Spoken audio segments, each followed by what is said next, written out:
Oh, brothers. What do we got? 11? 11 people up in here?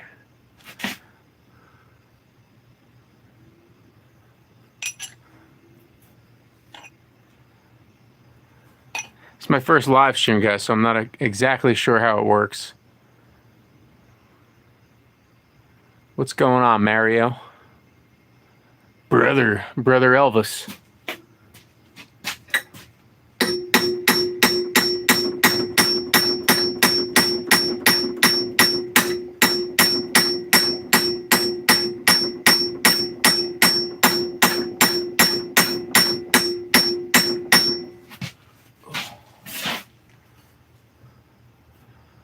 Oh, there's HDR.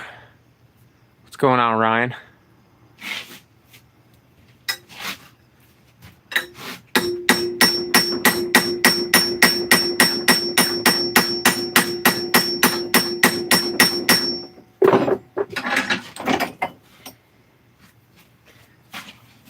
Trying to straighten out this eye.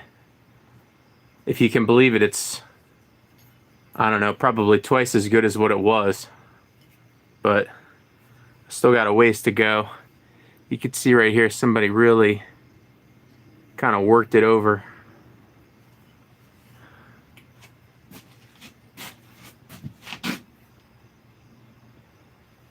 I don't know. What's going on? What's going on with everybody? It is working, yeah. Who else is in here? We got, what, 4 or 5 people in here?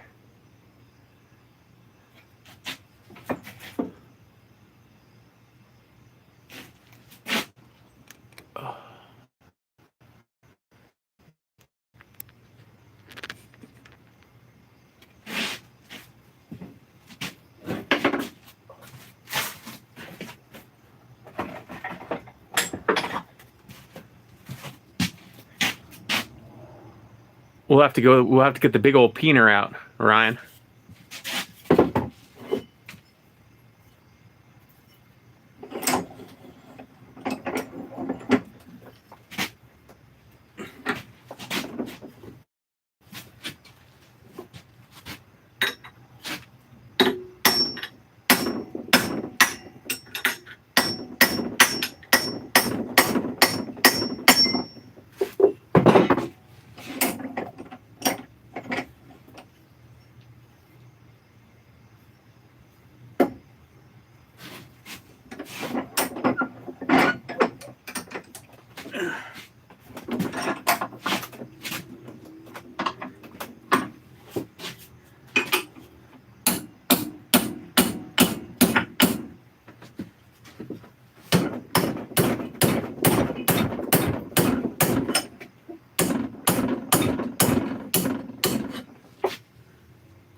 Yeah, I bet you will.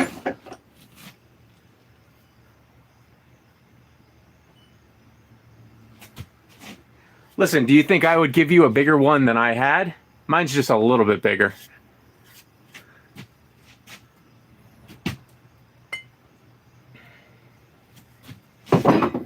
Yeah, I want to fix this, man. This is a nice plum.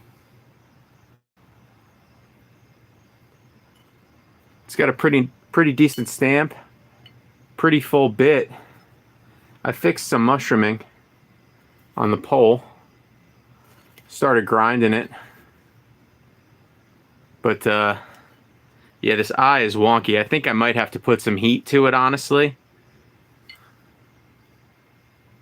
Yeah, I know. I wish I had a drift.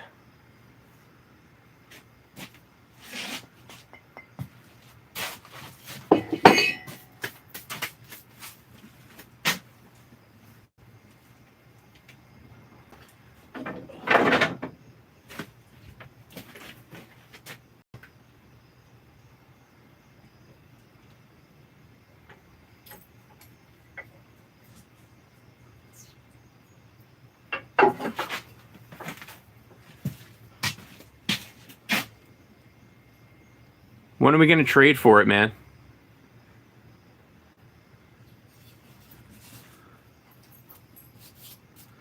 I'm going to shoot my Nessmuck Trio video.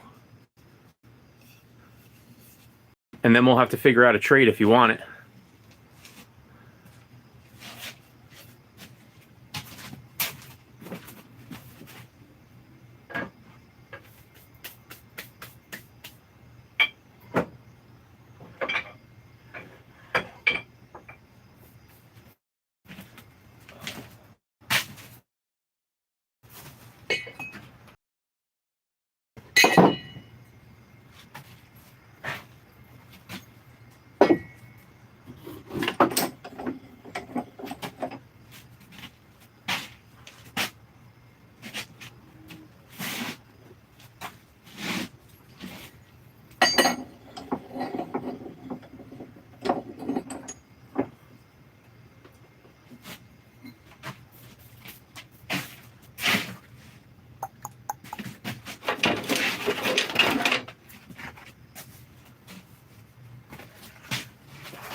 Aho, brother Kevin. So this is a double of a similar vintage to the head you were showing us. That like double bar Craftsman era.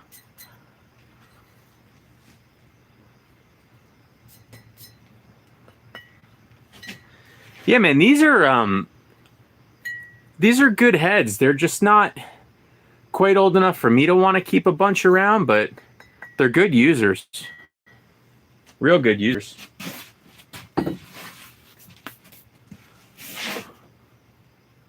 Yeah, I think the Stanleys, the Craftsmans, the Master Mechanics, they were all forged by man, I think, right?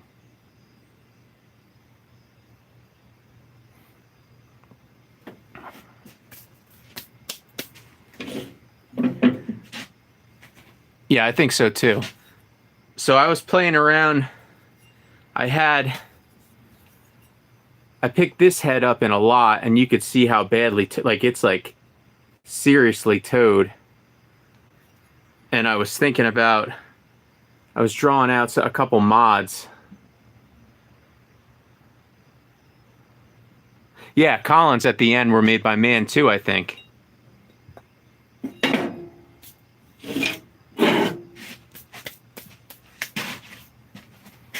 Yeah, so I don't really know what to do.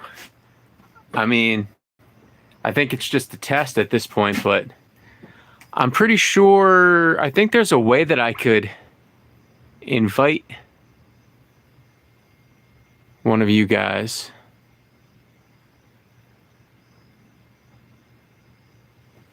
I was pretty sure that there was a way that I can invite one of you guys. Ed was telling me that there's a way. I might be too far along to do it.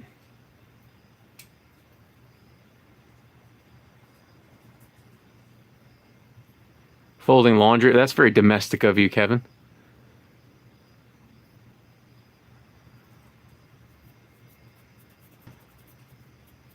Yeah, I don't know if I was telling, maybe I was talking to Chad earlier today or something like that, but yeah, I don't need a, yeah, well, we know you're the president of the He-Man's Woman Hater Club. Yeah, you have to, yeah, He-Man, exactly. You have to like request access to it, and it takes like 24 hours or something. Which I'm glad that I tried to test it out last week, because I would have tried to go live for the raffle drawing tomorrow and I would have been screwed. So I'm glad that I tried it.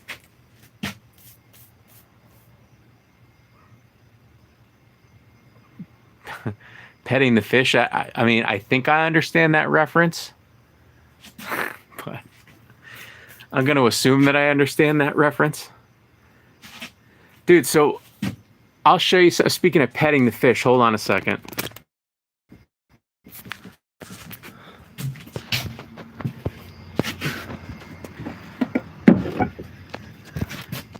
So this shed, my shed, when I bought it, it has internet run to it and all this, right? And it's got, you could see the dude jerry-rigged a lock so that it locks from the inside. And you could see, hold on a second. There's like an internet port and everything out here. And it took me a while to come up to this conclusion, but I think this was this dude's little jack shack, man. Yeah, I think he was out here petting the fish. I think this was his little personal aquarium out here. Because when I bought this house, this shed was immaculate. There wasn't a trace of sawdust or anything. There were beautiful mats down everywhere. And yeah, it's a shop now, man. There's like sawdust caked everywhere and everything's greasy and dirty and stuff like that. So I think if this guy ever came back here, he'd be like, he wouldn't know what the hell happened. But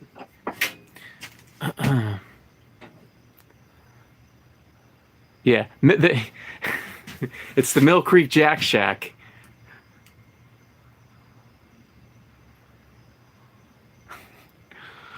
Petting the fish.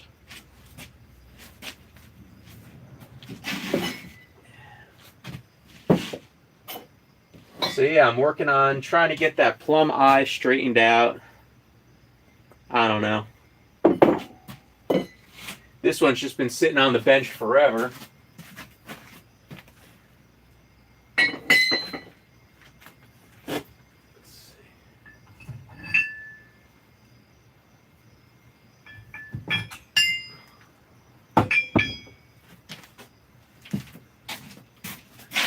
Kevin, this is the one that I want to send up to grind on. This one's the one that's got a little mushrooming. It's not the double stamp, but this is the one that weighs, I think, 5 pounds on the nose, or like 4 3/4 pounds. I think this thing is going to be a crazy user, but it's got a real full bit. And it's heavy as hell.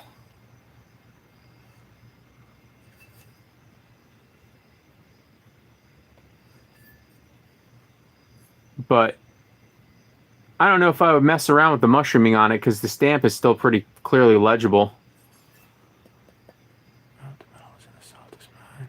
Let's roll in the steel.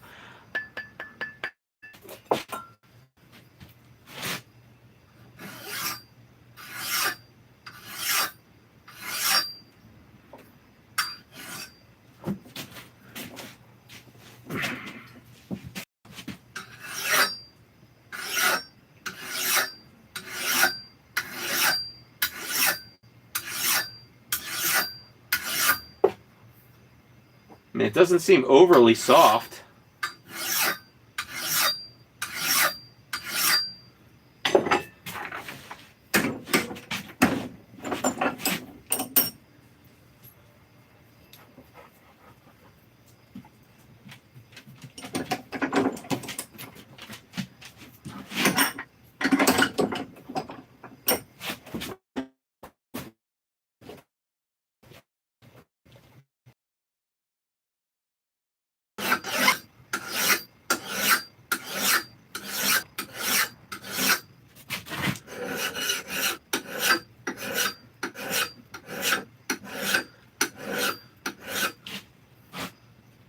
It doesn't seem like it's overly soft. I mean, it's not skating across, but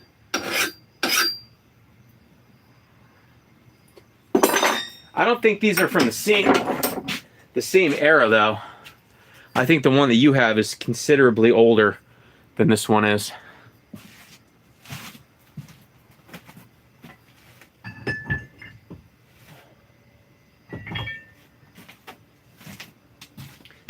This one, I don't think I showed. Yeah, that's one of the new files. It was just the first time I ever ran into that.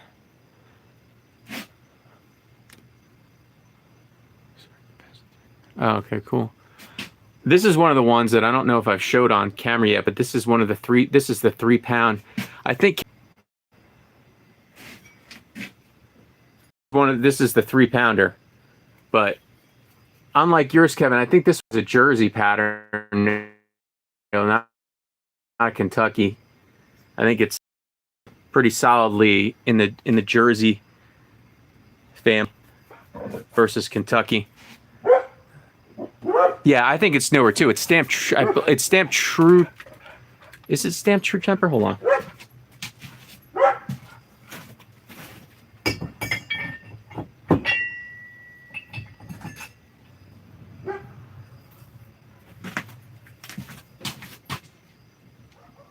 No, this one's stamped Kelly, Charleston, West Virginia. And then it's got...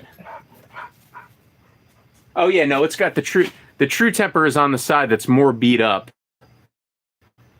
But honestly, I would use this one. I would keep this one as a user, and I probably wouldn't clean this mushroom. I don't know. I probably wouldn't clean this mushrooming up.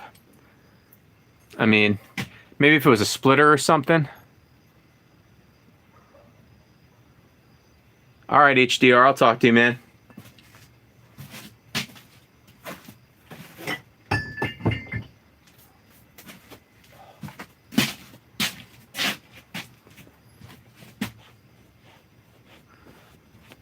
Yeah, 1935 to 1940.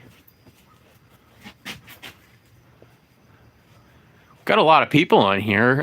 Nobody's commenting though.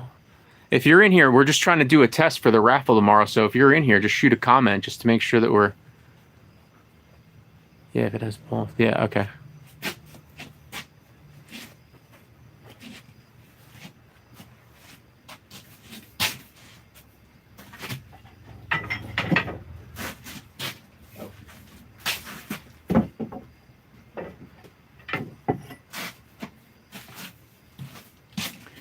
This is what I was talking to you about when we were on the phone the other day. I threw that rafter on that 36-inch from Mike, and I think this thing's going to make a hell of a splitter. It's like super loose fit on there right now, but I'm going to seat that thing down on the shoulder like that.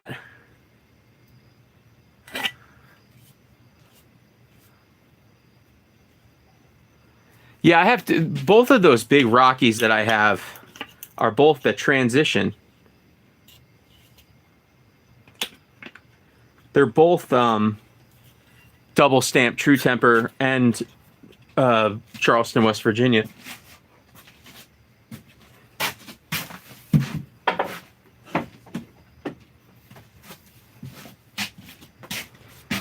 And then that's the Flint Edge that I put on the 28C.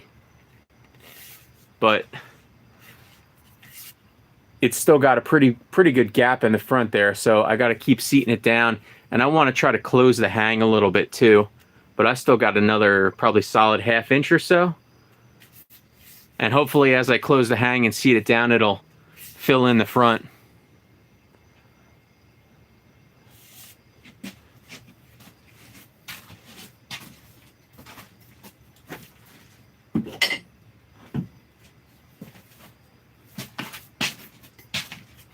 .25-ish degrees, so still got a lot of steel.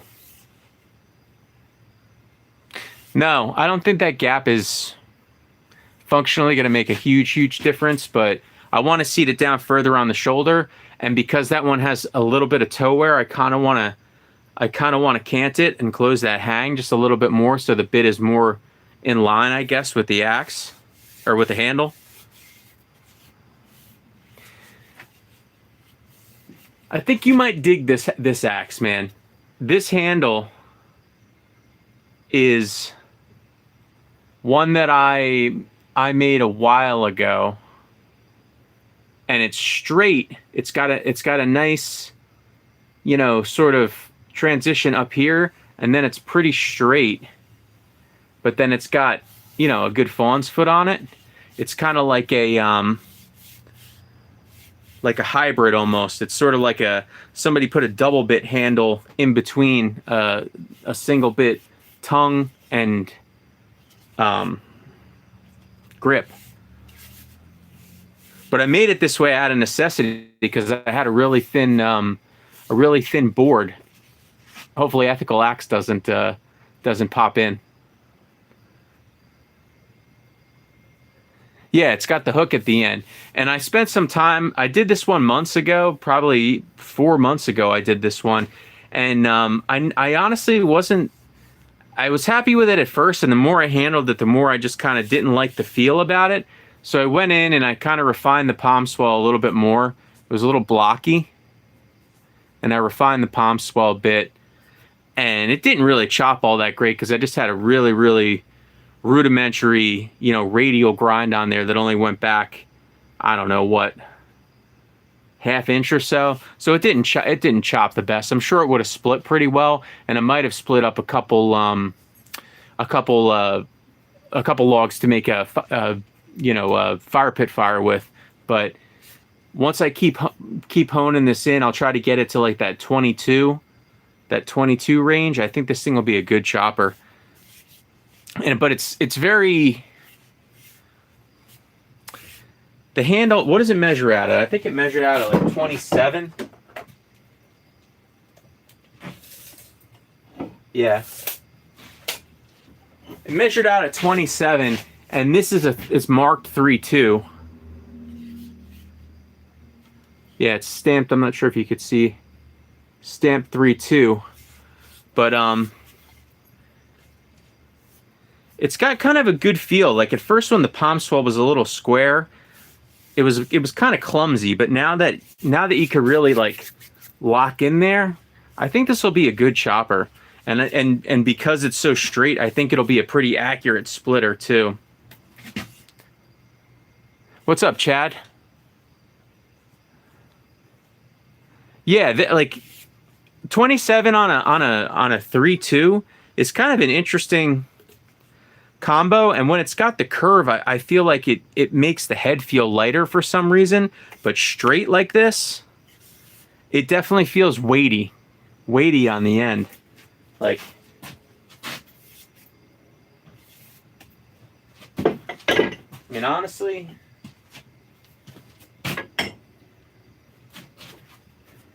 like, this is probably well, maybe this was 3¼ pound, but this is basically the same axe, and this one honestly feels a little bit more balanced, whereas that one feels a little bit more head heavy.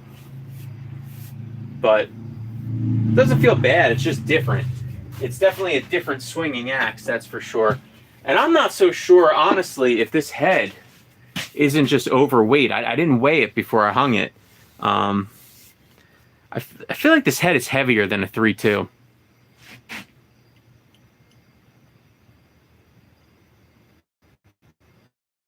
Right. Right. That's kind of what I mean. Yeah. But this was ash that I hung this on. This thing has pretty cool grain.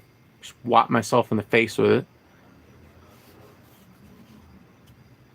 I did an identical one for my dad and my mom gave their friends bought a new house, and he wanted an axe, so I made one for them, and I liked the feel of it so much. It was just such a different feeling axe than I had had, that I found another Michigan pattern buried in a crate, and wound up cleaning it off, and it wound up being a freaking knot clipper. I wasn't going to give, my dad told me flat out, he was like, don't give this guy a real nice fancy stamped axe or anything like that. And I wound up hooking him up with, I'm not sure if it was a wood slash. No, it wasn't a wood slasher. It didn't have ridges, but it was just an unmarked, nice older head too, but it was a Michigan pattern. Don't poke an eye out, yeah. But yeah, man, I dug the way that axe felt, and I made one for me, but I made a little bit more premium with the knot clipper. And you know what? I was following on this knot clipper, and I blued it, and it took a bluing. It took a really, really nice bluing. Honestly, I want to pursue man knot clippers a little bit more. If it makes sense, they're very Kelly-esque. Oh, Brother Dave, what's up?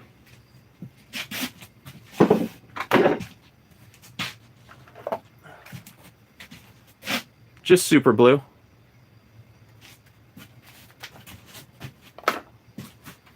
Now that Brother Dave has entered the chat, we got, can we see?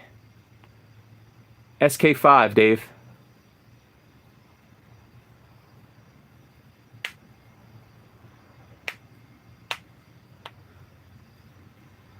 You'll have to share the proprietary information with me, not on live. Cool. Well, yeah, this was a success. I think tomorrow night the raffle is going to work out pretty good. So I don't know. I mean, if anybody has anything they want to add, but we've been live for like over a half an hour now, so I think I'll wrap it up. But yeah, man, thanks everybody for popping by, and I think we'll do the raffle tomorrow night at 8 o'clock. I got all the names printed out. Joe Buckley put in for 2, so we're up to. Oh well, shit! I'm using my phone to go live. I think we're up to 48. So, depending on what Mike wants to do, we'll probably be. Oh, Kevin, you just texted me something. Yeah, depending on what Mike wants to do, I'm sure we'll be over 50. So, good on us. But anyways, yeah, Mike does need to buy some. All right, guys. Well, have a good night. I'll talk to everybody soon. Take care.